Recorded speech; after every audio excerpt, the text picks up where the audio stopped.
Well, if you've lost Chuck Todd... This Sunday, the struggling Biden presidency. Our new NBC News poll, sinking numbers for President Biden on competence, handling a crisis, and most importantly, the economy. Americans have lost their confidence in President Biden and their optimism for the country. A shocking 71% say we're on the wrong track, and that includes a near majority of Democrats who are saying that. President Biden's approval rating stands at a dismal 42%. Republicans, believe it or not, have double-digit leads in dealing with border security, inflation, crime, national security, the economy, and shockingly, on getting things done. About the only good news for Mr. Biden and the Democrats in this poll is that the midterm elections aren't for another year. Well, that's some nice Halloween candy for you. If you ask anyone in England to name a famous comedy skit, chances are they'll say Monty Python's Dead Parrot. A guy buys a parrot in a pet store, then finds out it's dead. He goes back to complain, but the owner insists the bird is alive. It's not dead, it's resting, he protests, as John Cleese repeatedly bangs the dead parrot on the counter, then drops it lifelessly to the floor. Well, this was the week it became clear that the Biden presidency is in fact dead. It's not resting, it's not in some temporary slump. Just like the parrot in that Monty Python skit, it is a presidency that is no more, that has ceased to be. It has expired and gone to meet its maker. This is an ex-presidency. On Thursday, they wheeled Biden out yet again to trundle up to Capitol Hill and beg his party to pass his infrastructure bill. They refused, or to be precise, the progressives refused, the far left refused. Too many no votes for the bill to pass today.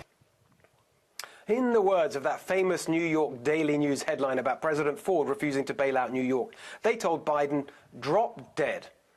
And that was the moment the Biden presidency died.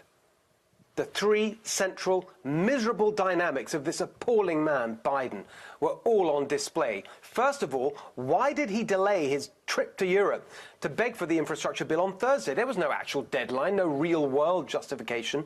It was all about Biden's ego. He wanted to show off to the other politicians at the ludicrous climate summit in Glasgow. He didn't want to be embarrassed, humiliated. But in the end, he was humiliated by his own party, and it was all totally unnecessary, driven not by the national interest, but Biden's personal vanity. It was exactly the same with Afghanistan. He insisted on a reckless deadline just so he could make some sick speech on the anniversary of 9/11. The cost of that wasn't just humiliation, but the lives of hundreds of Afghans and 13 American soldiers. Biden could have passed his infrastructure bill by now if it wasn't for his vanity, but no, his head was turned by a bunch of historians telling him he could be the new FDR, the new Lyndon Johnson, pass sweeping legislation. But FDR won with 57% of the popular vote. His party had a majority of 23 in the Senate and 196 in the House. Lyndon Johnson won with 61%, a majority of 36 in the Senate and 155 in the House. What's Biden even thinking putting himself in that category? There was no Biden landslide. He barely got a majority of the popular vote, 51%. Democrats have 8 more seats in the House, no majority at all in the Senate. Yet Biden went along with a plan to link the two bills in one giant scheme to centralize power in the federal government and bureaucracy. All because of his vanity. Biden's a complete narcissist. All he's ever wanted is to be president. The problem is hardly anybody else agreed. That's the second dynamic that was on display last week. Biden has zero authority. In the primaries, 4th in Iowa, 5th in New Hampshire. Biden only survived because of Jim Clyburn in South Carolina. Biden didn't persuade anyone. He didn't inspire anyone. He just had to be not Bernie Sanders, who the Democratic establishment was desperate to stop. So they all fell in line, even though they knew how decrepit Biden was. And then in the general election, Biden didn't make an argument. He hid in the basement. No vision, just a vacuum. I'm not Bernie and I'm not Trump. Can anyone remember a single substantive thing Biden said? We've never seen such an empty presidential campaign. The entire thing was a big bunch of nothing from a small, shriveled non-entity. He entered the Oval Office with zero authority, and now he has even less, as everyone can see how fully he's failing and how fast he's fading, physically and mentally. What am I doing here? Good question. Which brings us to the third and defining Biden dynamic. He's a machine politician who believes in nothing but advancing his own career. That's why there was no leadership. That's why his little trip to Capitol Hill made absolutely no difference. He may hang on for another 3 years, but as this week showed, he is totally irrelevant to anything that's actually happening. Now he's a joke the world over. We're used to this in sports arenas in America.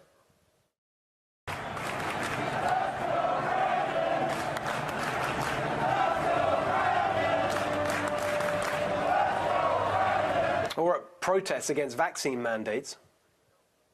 Let's go, Brandon! Let's go, Brandon!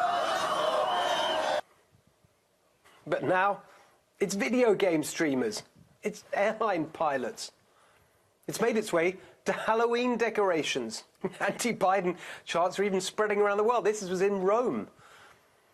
But last week was no ordinary political disaster. Yes, they'll no doubt end up passing their 2 bills, maybe even later this week. But does anyone think that will make things better? It won't work in political terms because after all the public haggling, it will be seen as a defeat for everyone. And it won't work in policy terms because it's such bad policy. Who thinks spending more money is a smart move when inflation is spiraling out of control? Not even Obama's chief economic advisor, Jason Furman. He told the New York Times this week that Biden's first giant spending bill was too much, let alone another one. Quote, "The original sin was an oversized American rescue plan. It contributed to both higher output but also higher prices." Who thinks increasing welfare payments is a good idea when the main reason we have a supply chain crisis with empty shelves in the stores is that businesses can't find workers because Biden was paying them to stay home? How can Biden and his gang of incompetence fix the multiple, cascading disasters America faces when they were the ones who caused them? You can't fix the immigration crisis if you tell people you want a surge at the border, if you tell ICE not to enforce the law, if you pay people nearly $500,000 for coming here illegally. If you do that, they come in ever greater numbers. Is Biden going to turn around and say, oh, actually, we're not for open borders now? He can't. It's the core ideology of his party. This feeble old fool couldn't challenge it even if he wanted to. You can't fix the energy crisis if you spend all your time virtue signaling at global summits while cutting domestic energy production. You can't fix the Afghanistan crisis if you ignore the advice from your top generals, pull everyone out, and hand the country over to the exact same terrorist monsters who harbored bin Laden. And so here we are. A president in office but not in power. A presidency that is no more, that has ceased to be. It has expired and gone to meet its maker. This is an ex-presidency. Do you agree? Tell us what you think at Steve Hilton X and at Nextra of FNC and share this message when we post it.